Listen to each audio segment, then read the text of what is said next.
You must take enormous care about the water because it's 72% and it has tremendous memory. Immediately when it comes in the tap, if you take it and immediately drink it, it will work as poison in your system. The air gets affected just by the sounds and the intentions and the emotion. Get some sun on your body every day because sunlight is still pure.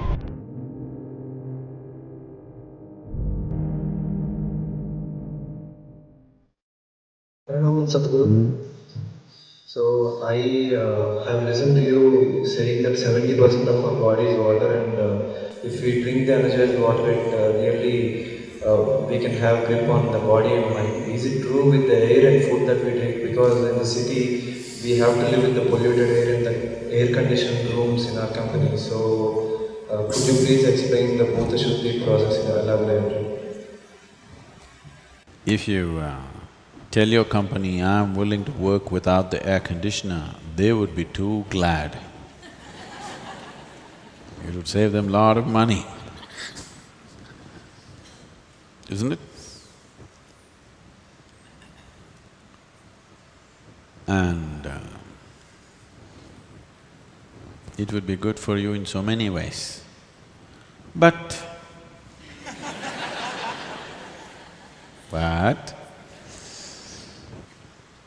now, the city is not in that kind of condition where if you open your window, breeze will not come, smoke will come, smell will come, dust will come. So, it's good, convenient. But you don't have to sit here 24 hours, only for work. You can take a walk whenever you can. And anyway, 72% is water, 12% is earth, only 6% is air. In that 6% air is not always in the breath. Out of the 6% air that is here, it is only less than 1% which you're breathing. Rest is simply there. For some people, it's concentrated in the brain. But otherwise, in every cell in the body, there is air. So when you say air, it's not just the breath. 6% air is in every cell in the body. Just remove it a little bit from the brain, it'll be good. It's good if it's in the lungs, in the heart and the muscles. They function better if there is oxygen, you know? Do you know this? If you're oxygen deprived, muscles become rigid, because this needs air, otherwise it'll not work.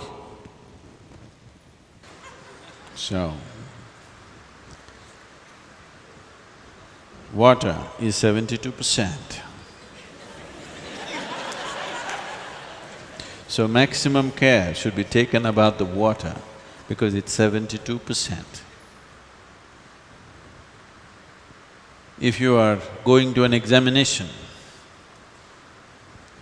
suppose it is like this, let's say you're going for physics examination. You have water, earth, this, that, but just the water subject is for 72 marks. Naturally you spend more time reading about water, isn't it? Studying water, yes or no? Air is only 6%, you may not study because you are okay with 94. Water you must study because it's 72%. You must take enormous care about the water because it's 72% and it has tremendous memory. If I open this water, or even without opening, if I say something to this water, it remembers. There has been lot of experiments in this direction. So, if you take this water from wherever the waterworks is and pump it to your house, let's say it went through 50 bends,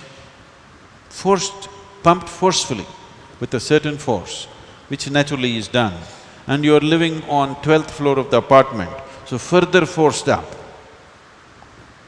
Now they're saying, if it goes through 50 bends, about 60% of the water has turned poisonous.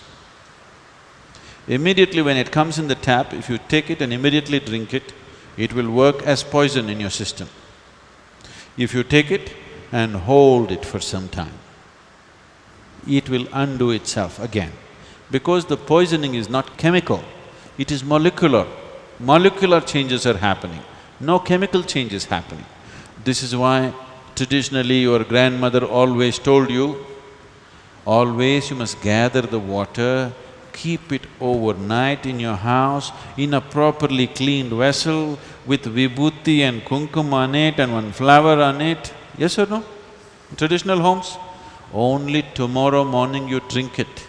Not as soon as it comes inside your house, you don't drink it because it carries all kinds of memories.